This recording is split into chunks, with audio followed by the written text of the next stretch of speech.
अभिभावकों को मेरा नमस्कार। मैं समरेश जालान आपके विद्यालय में प्राचार्य हूँ, जैसा कि आप जानते हैं। कल विद्यालय में वार्षिक रिजल्ट दिए गए। पहले तो मैं आशा करता हूँ कि आपके बच्चों ने अच्छा किया होगा, अच्छा परफॉर्म किया होगा। आज इच्छा है एक छोटी सी आपको कहानी सुनाने की। मैं जब पढ़ता था तो कभी रिजल्ट अच्छा आता था, कभी खराब आता था। तो एक बार मेरा रिजल्ट बहुत खराब आया।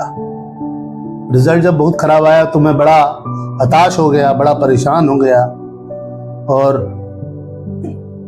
मैं फोन करके अपने पिताजी के सामने रोने लगा। तो मेरे पिताजी ने मुझे ये कहानी सुनाई।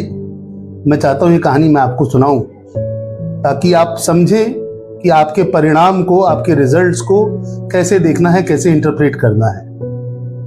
रशिया में एक छोटा सा गांव हुआ करता था। उस गांव में एक गरीब किसान था। किसान काफी गरीब था, फिर भी अपने बेटे को हर 15 दिन पर एक किसी छोटे रेस्टोरेंट में ले जाकर खाना खिलाता था। रेस्टोरेंट बहुत ही सिंपल, बहुत ही छोटा, बड़ा ही सस्ता रेस्टोरेंट, और वहां पर भी कुछ फिक्स्ड चीज ही खिलाता था। सारी चीज वहां पर भी वो किसान, उसकी ऐसी स्थिति नहीं थी, इतना आय नहीं था कि सारी चीज वहां पर भी वो खिला सके। तो भाई जितनी आय थी, जितनी आमदनी थी, उस हिसाब से खिलाता था। एक दिन क्या हुआ, अपने बच्चे को वो एक बड़े होटल में लेके चला गया। बच्चे ने जीवन में बड़ा होटल नहीं देखा था। होटल देखा तो बड़ा अच्छा लगा कि भाई ऐसा भी होटल होता है, और अपने बेटे को कहा कि बेटा जो खाना है खाओ, जितना खाना है खाओ।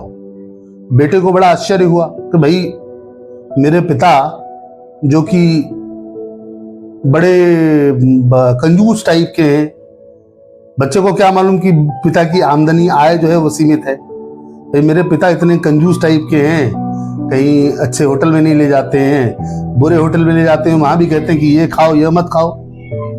तो खैर बच्चे ने खूब बढ़िया से खाया पिया, और जब खाना पीना खत्म हो गया तो अपने पिता से पूछा कि पिताजी क्या बात, आज ये दिलदारी कैसी? आज आप जो मैं कह रहा हूं खिलाने के लिए आप खिला रहे हैं, बड़े रेस्टोरेंट में ले आए, महंगे रेस्टोरेंट में ले आए। तो पिता ने कहा कि बेटा आज तुम्हारे स्कूल का रिजल्ट आया है। तो बोला अच्छा, बड़ा अच्छा रिजल्ट आया? बोला नहीं रिजल्ट तो बड़ा खराब आया, तुम फेल कर गए। तो बेटा आश्चर्यचकित हो गया, सरप्राइज्ड हो गया। तो भाई रिजल्ट खराब आया तो पिटाई होनी चाहिए, डांट पड़नी चाहिए, ये तो मेरे पिताजी पार्टी दे रहे हैं। तो पिताजी से पूछा, पिताजी ये क्या जंतर मंतर? तो पिताजी ने कहा कि देखो बेटा, मैं यदि तुम्हारे खराब रिजल्ट पे तुमको डांट दूं तो तुम फेल्योर से डरने लग जाओगे। फेल्योर से डरो मत। Failure is a part of the life. Abraham Lincoln America के राष्ट्रपति हुए, महानतम राष्ट्रपतियों में उनकी गिनती होती है। राष्ट्रपति बनने के पहले 16 चुनाव उन्होंने हारा, कई बार डिप्रेशन में चले गए।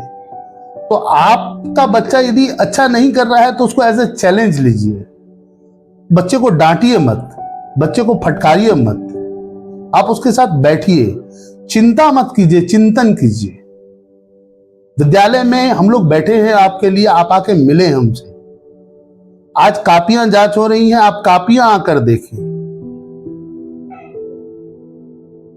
आप यदि ऐसा करते हैं तो आपका बच्चा एक तो पहले आपका बनेगा, दूसरी बात कि आप देखेंगे कि धीरे धीरे रिजल्ट उसका इंप्रूव कर जाएगा। आशा है कि मेरी ये कहानी अच्छी लगी हो, और इस कहानी ने मेरे जीवन में बहुत इंपॉर्टेंट रोल प्ले किया है। मैं कई बार गिरा हूं, कई बार उठा हूं, कई बार तकलीफ हुई है, कई बार डर लगा है, कई बार हारा हूं, लेकिन जब भी ऐसा हुआ है तो इस कहानी को याद किया और अपने फेल्योर को सेलिब्रेट किया और दुगनी मेहनत से काम किया और आज ठीक ही कर रहा हूं। आशा है आप मेरी इस बात को ध्यान से सुनेंगे, बात पे ध्यान देंगे, डरेंगे नहीं, बच्चे को डराएंगे नहीं, बच्चे को डांटेंगे नहीं। हमसे मिलिए, हम आपके लिए बैठे हुए हैं। चिंतन कीजिए, चिंता मत कीजिए और सब अच्छा होगा, ये मेरा पूर्ण विश्वास है। धन्यवाद।